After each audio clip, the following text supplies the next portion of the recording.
오늘 본문은 바울이 세 사람의 삶에 대한 권면을 마무리하면서 하나님의 사랑을 본받아 사랑 가운데에 행하고 어둠의 일에 참여하지 말고 빛의 자녀로 살아가라 라고 이야기하고 있습니다. 1절을 보면 사랑을 받는 자녀같이 너희는 하나님을 본받는 자가 되라 라고 권면합니다. 사랑받는 자녀같이라는 이 표현은 아직 하나님의 사랑을 받지 못했지만 받은 자녀처럼 행하라는 말이 아니라 이미 하나님의 사랑을 우리가 받았으니 사랑을 받는 자답게 살라는 의미죠. 여기서 자녀라고 표현할 수 있는 건 사람이 하나님의 형상을 따라 만들어졌고 하나님의 사랑을 받고 있기 때문입니다. 본받는 자란 원래 다른 사람의 특성을 흉내내거나 모방하는 사람을 의미합니다. 성도는 하나님의 사랑으로 하나님의 자녀가 되었고 용서함을 받은 사람입니다. 그래서 마치 어린아이가 부모님의 말씀을 듣고 본받으면서 성장하는 것처럼 성도는 영적인 아버지인 하나님의 말씀과 지혜를 따라 살아가면서 하나님의 인격을 닮아야 한다고 이야기하고 있는 거죠. 2절은 성도가 하나님을 본받아야 할 구체적인 내용이 무엇인지를 밝혀주고 있습니다. 바로 그리스도를 통해 드러난 사랑입니다. 바울은 그리스도의 사랑에 초점을 맞추어서 그리스도께서 너희를 사랑하신 것 같이 너희도 사랑 가운데서 행하라 라고 말합니다. 그리스도의 사랑은 죄인이 우리를 위해서 자신을 버려 하나님께 향기로운 제물 또한 희생 제물로 드리신 희생적인 사랑입니다. 그 사랑을 받아서 우리는 살아가고 있고 우리를 살리려 주셨죠.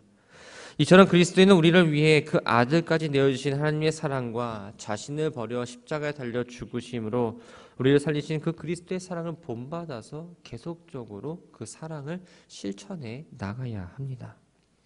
3절부터 7절까지의 말씀은 그리스도의 사랑 안에서 행해야 할 자가 해서는 안 될 것에 대해서 이야기하고 있습니다.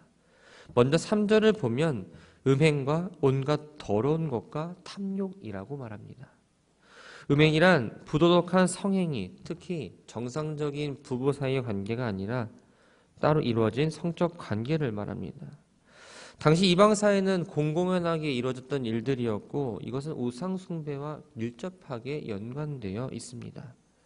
이 에베소서를 쓸 당시에 헬라는 공창 제도가 있었고 아프로디테 신전에서는 여사제들과 잠자리를 갖는 등 문란한 아주 성적으로 방종한 사회였습니다.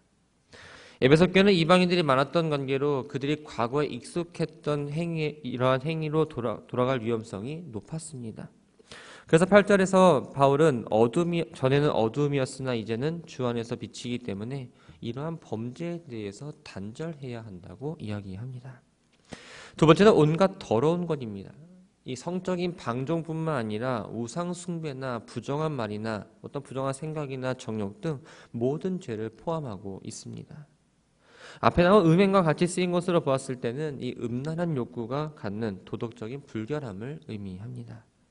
세 번째는 탐욕입니다. 탐욕은 자신에게 주어진 것 이상으로 소유하거나 누리기를 원하는 욕심을 말하죠. 본문에서 음행과 또한 온갖 더러운 것과 같이 나열되어서 성적인 의미로 사용이 되었는데 제어되지 않고 불타오르는 어떤 과도한 성적인 욕구나 정상적이지 않는 걸 말합니다. 남을 해롭게까지 하면서 자신의 육체의 욕구를 채우기 위해 음행을 저지르는 건 바로 무자비한 탐욕에 불과한 거죠. 음행과 온갖 더러운 것과 탐욕은 조금씩 차이가 있지만 모두 성적인 범죄와 관련이 있습니다. 이러한 성적 범죄는 자기를 희생하는 그 사랑과는 철저히 반대가 되는 행동이기에 죄악으로서 경계해야 할 것들입니다. 바울은 하나님께서 거룩하게 구별하여 부르신 성도들이라면 이러한 악들을 생각하지 말고 행동하지 말고 또 그 이름도 부르지 말라라고 이야기하고 있습니다. 사절에 나오는 누추함과 어리석은 말과 희롱의 말은 모두 말과 관련된 범죄들입니다. 누추함은 원래 파렴치한 것과 도덕적으로 사람을 부끄럽게 만드는 걸 말합니다. 근데 본문에서는 이 언어 사용과 관련돼서 의미가 적용되다 보니까 입에 올리기조차 부끄러울 정도의 아주 속된 말을 의미하죠. 어리석은 말이란 아무런 가치가 없는 말이라는 의미로서 헬라에서는 낮은 지능을 가진 사람이 하는 그 말을 가리키기도 했습니다. 희롱이란 말은 상스러운 농담이나 독설 혹은 다른 사람을 얕잡아보는 말을 의미합니다. 야고보서 1장 26절을 보면 누구든지 스스로 경건하다 생각하며 자기 혀를 재가 물리지 아니하고 자기 마음을 속이면 이 사람의 경건은 헛것이라라고 말합니다. 행실이 아무리 경건하다라고 할지라도 말에 실수가 있다면 그것은 경건하지 못한 사람이라는 거예요.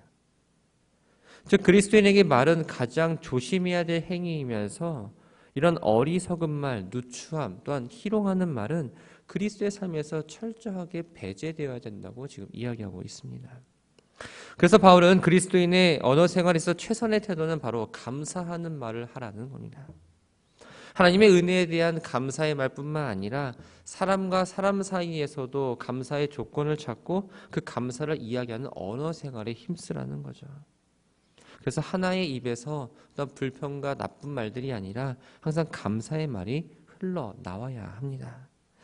5절을 보면 음행과 더러운 것과 탐욕을 추구하는 자 곧 우상 숭배자는 모두 그리스도와 하나님의 나라에서 기업을 얻지 못한다라고 말합니다. 바울은 인간의 탐욕을 우상 숭배와 지금 동일하게 보고 있습니다. 우상 숭배란 마땅히 섬겨야 할 그 하나님의 자리에 하나님이 아닌 다른 대상을 두고 숭배하는 걸 말합니다.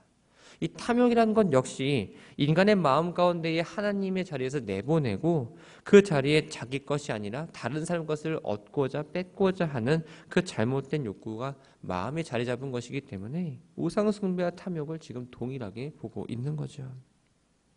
기업을 얻지 못한다는 건 바로 최후 심판 자리에서 영원한 정죄를 받아 천국에 들어가지 못하는 걸 의미합니다. 그러므로 성도는 이미 자신에게 있는 것에 대해서 족한 줄로 알고 감사하며 탐심을 버리고 또한 하나님을 버리거나 우상을 섬기는 등 다양한 이 죄의 유혹으로부터 자신을 지켜야 합니다. 6절에 보면 누구든지 헛된 말로 너희를 속이지 못하게 하라고 말하고 있습니다. 헛된 말이란 이 진리와 관계없는 말 또한 진리에 대적하는 내용으로서 성도들에게 전혀 유익하지 않은 말을 의미합니다. 당시에는 죄악된 행동을 해도 하나님의 뜻에 어긋나는 게 아니라고 말하면서 이 믿음에 연약한 성도들을 충동질하거나 혹은 회개한 자들을 다시 죄의 길로 빠져들게 하는 그러한 진리를 속이는 거짓 교사들이 있었습니다. 바울은 이러한 사람들이 하는 헛된 말에 넘어가지 말라고 한 이유는 그 말이 현혹되어서 죄를 지으면 그 자체가 하나님의 말씀에 불순종하는 것이고 불순종한 이들에게는 하나님의 진노가 임하기 때문입니다. 그래서 바울은 성도라고 할지라도 악행에 함께하여 죄를 짓는 삶을 살아간다면 그들이 당할 또한 진노의 심판에 동참하게 될 거라고 경고하면서 그들과 함께해서는 안 된다라고 경고하고 있습니다. 8절부터 14절까지의 말씀은 성도를 빛의 자녀라고 표현하면서 어떻게 살아야 하는지에 대해서 이야기하고 있죠. 바울은 에베소 교회 성도들이 예수를 믿기 이전에는 죄로 인해 죽을 수밖에 없는 불신앙의 상태인 어둠에 있었지만 빛이신 그리스도를 영접함으로써 어둠에서 벗어나 주님 안에서 빛이 되었다고 말합니다. 바울은 성도가 빛으로 살아갈 때에 착함과 의로움과 진실함의 열매가 맺히고 이것을 통해서 빛의 자녀라는 걸 증명하게 된다고 말합니다. 본문에 나오는 착함과 의로움과 진실함은 바로 모두 하나님의 성품, 또한 하나님의 속성과 관련되어 있습니다.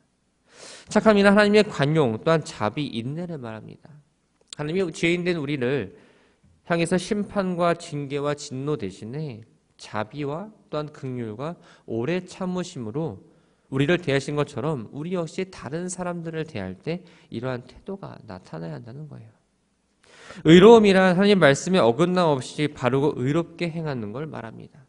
바리새인처럼 다른 사람들에게 보이기 위해서 의식적으로 행해서는 안 되고 하나님뿐만 아니라 사람들에게 앞에서도 하나님의 법을 따라 올바르게 행해야 한다는 거죠. 진실함은 거짓과 가식과 위선과 어둠이 없는 것으로서 성도의 말과 행위에는 순수하고 거짓이 없고 솔직하며 또한 정직해야 합니다. 10절을 보면 주를 기쁘시게 할 것이 무엇인가 시험하여 보라고 이야기하고 있습니다. 이 시험한다라는 건 금속을 불에 넣었을 때 이것이 진짜인가 가짜인가 확인하는 것처럼 실험을 통해서 무언가를 밝혀내는 걸 말합니다. 다시 말하면 그리스도인들은 하나님을 기쁘시게 하기 위해서 구체적으로 어떻게 살아야 하는지를 생각해야 하고 자신들의 모든 행위가 하나님의 선한 뜻에 일치할 수 있도록 해야 한다는 거죠. 바울은 빛의 자녀들은 빛의 열매를 맺어야 할 뿐만 아니라 열매를 맺지 못하는 어둠의 일에 참여하지 말고 그것에 책망해야 된다라고 권면하고 있습니다. 어둠의 일, 바로 악한 일, 또한 육체를 위한 일을 말합니다. 앞에서 언급했던 음행과 부정과 탐욕, 더러운 말, 또는 어리석은 말이나 희롱하는 말 등이 여기에 포함됩니다. 어둠의 일들은 빛의 열매와는 다르게 열매가 없습니다. 그래서 이러한 일들은 내적 평안도 만족도 얻지 못하고 주를 기쁘시게 할 만한 일이 아니기 때문에 참여하지 말라는 거죠. 본문에 책망한다는 건 무언가를 드러내어 폭로하다, 고발하다라는 의미입니다.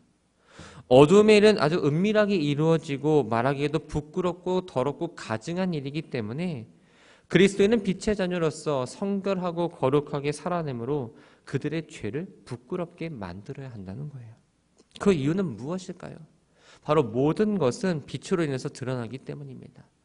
우리가 빛을 보면 빛은 어디든 통과를 합니다. 그 빛이 비친 곳에는 어둠이 물러나고 그 속에 감추었던 것들이 환히 드러나게 되죠.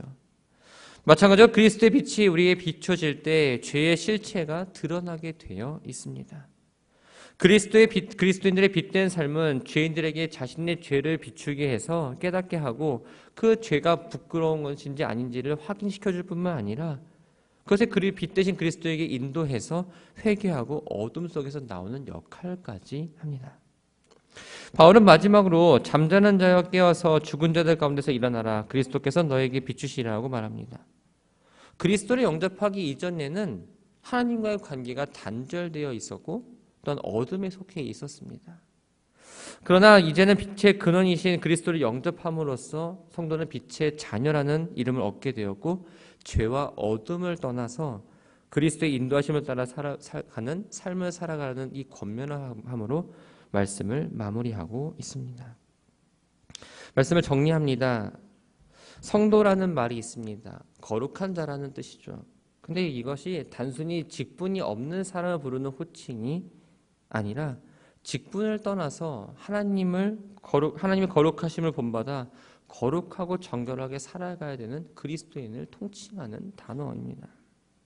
우리가 예수를 믿기 전에는 어두움에 또한 죄악된 모습 가운데에 살았다면 이제 예수를 믿고 난 이후 성도라는 이름을 갖고 있는 우리는 삶의 변화가 있어야 합니다.